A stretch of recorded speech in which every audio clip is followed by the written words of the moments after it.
ओम शांति। आज 21 मई 2024 की ईश्वरीय महावाक्य है।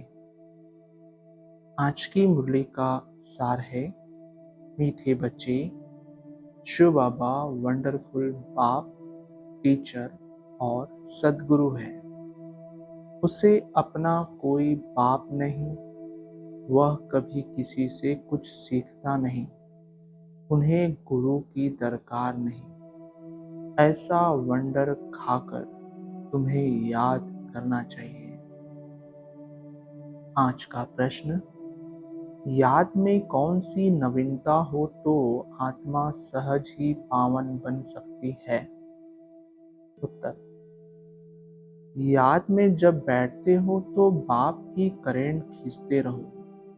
बाप तुम्हें देखे और तुम बाप को देखो। ऐसी याद ही आत्मा को पावन बना सकती है। यह बहुत सहज याद है, लेकिन बच्चे घड़ी घड़ी भूल जाते हैं कि हम आत्मा हैं, शरीर नहीं।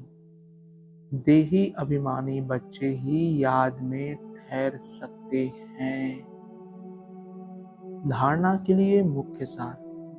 पहला, किसी भी एक्टर से रावण हसद ईर्ष्या करे, विघ्न डाले, तूफान में लाए तो उसे न देख, अपने पुरुषार्थ में तत्पर रहना है।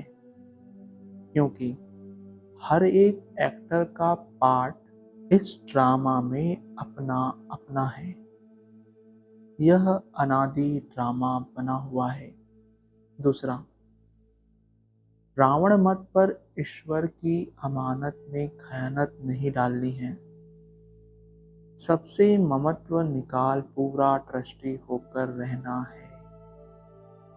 आज का वरदान, सदा एक रस मूड द्वारा सर्व आत्माओं को सुख शांति प्रेम की अंजलि देने वाले महादानी भव। स्पष्टीकरण, आम बच्चों की मूड सदा खुशी की एक रस रहे।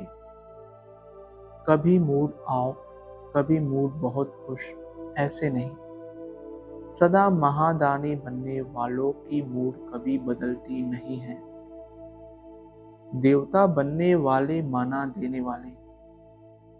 आपको कोई कुछ भी दे, लेकिन आप महादानी बच्चे सबको सुख की अंजलि, शांति की अंजलि, प्रेम की अंजलि दो। तन की सेवा के साथ मन से ऐसी सेवा में बिजी रहो तो डबल पुण्य जमा हो जाएगा। आज का स्लोगन, आपकी विशेषताएं प्रभु प्रसाद है, इन्हें सिर्फ स्वयं प्रति यूज नहीं करो, बांटो और बढ़ाओ। आज की मुरली से निकाली गई मुख्य पॉइंट्स।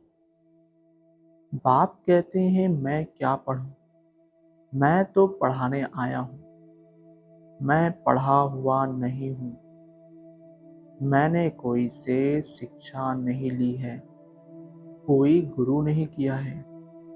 ड्रामा प्लान अनुसार बाप की जरूर ऊंच से ऊंच महिमा होगी। गाया भी जाता है, ऊंचे ते ऊंचा भगवन। उनसे ऊंचा फिर क्या होगा? ना बाप, ना टीचर, ना गुरु। इस बेहद के बाप का ना कोई बाप है, ना टीचर है, ना गुरु है। यह स्वयं ही बाप, टीचर, गुरु है। अगला, मनुष्य कहते भी हैं ओ गॉड फादर, वह नॉलेजफुल टीचर भी है, सुप्रीम गुरु भी है। एक ही है, ऐसा कोई दूसरा मनुष्य मात्र नहीं होगा। उनको पढ़ाना भी मनुष्य तन में है। पढ़ाने के लिए मुख तो जरूर चाहिए। यह भी बच्चों को घड़ी घड़ी स्मृति रहे तो भी बेड़ा पार हो जाए। अगला, बाप को याद करने से ही विकर्म विनाश होंगे। सुप्रीम टीचर समझने से सारा ज्ञान बुद्धि में आ जाएगा। वह सद्गुरु भी है, हमको योग सिखला रहे हैं। एक के ही साथ योग लगाना है। सभी आत्माओं का एक ही फादर है। सब आत्माओं को कहते हैं माम एकम याद करो। अगला, आत्मा का बाप एक ही है। मुख से कहते भी हो हम सब भाई भाई हैं। एक बाप के बच्चे हम सब भाई भाई हैं। फिर जब बाप आते हैं प्रजापिता ब्रह्मा के तन में, तो भाई बहन होना पड़ता है। प्रजापिता ब्रह्मा मुख वंशावली, तो भाई बहन होंगे ना। अगला, शिव बाबा कहना बड़ा इजी है और बाप ही पतित पावन है। सिर्फ ईश्वर कहने से इतना जस्ता नहीं है। अभी तुम बच्चों को दिल में जस्ता है बाप कैसे आकर पतितों को पावन बनाते हैं। अगला, पारलौकिक बाप को सभी याद करते हैं, क्योंकि पतित हैं तब याद करते हैं। पावन बन गए फिर तो दरकार नहीं पतित पावन को बुलाने की। ड्रामा देखो कैसा है, पतित पावन बाप को याद करते हैं। चाहते हैं हम पावन दुनिया के मालिक बने। अगला, शास्त्रों में दिखाया है देवताओं और असुरों की लड़ाई लगी, परंतु ऐसा तो है नहीं।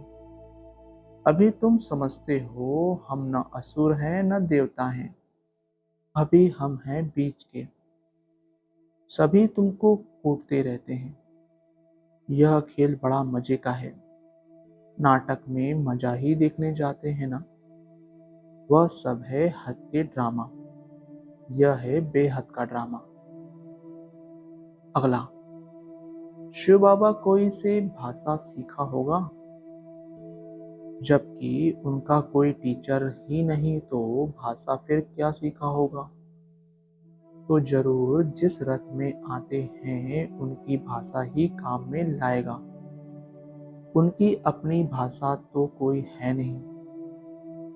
वह कुछ पढ़ते सीखते ही नहीं, उनका कोई टीचर होता नहीं।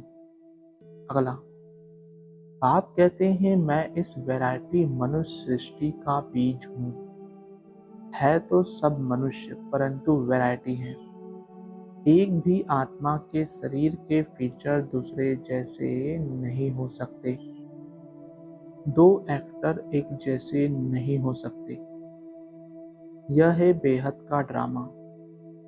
हम मनुष्यों को एक्टर्स नहीं कहते हैं, आत्मा को कहते हैं। बाबा कहते ज्ञान तो है बहुत सहज, सिर्फ एक गुप्त डिफिकल्टी है। तुम बाप को याद करते हो, उसमें माया विघ्न डालती है, क्योंकि माया रावण को हसद अर्थात ईर्ष्या होता है।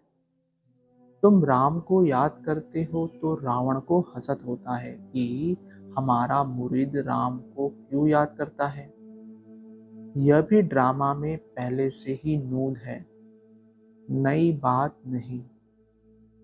अगला, भारतवासी कहते हैं यह सब कुछ ईश्वर का है, वह मालिक है। तुम कौन हो? हम आत्मा हैं, बाकी यह सब कुछ ईश्वर का है।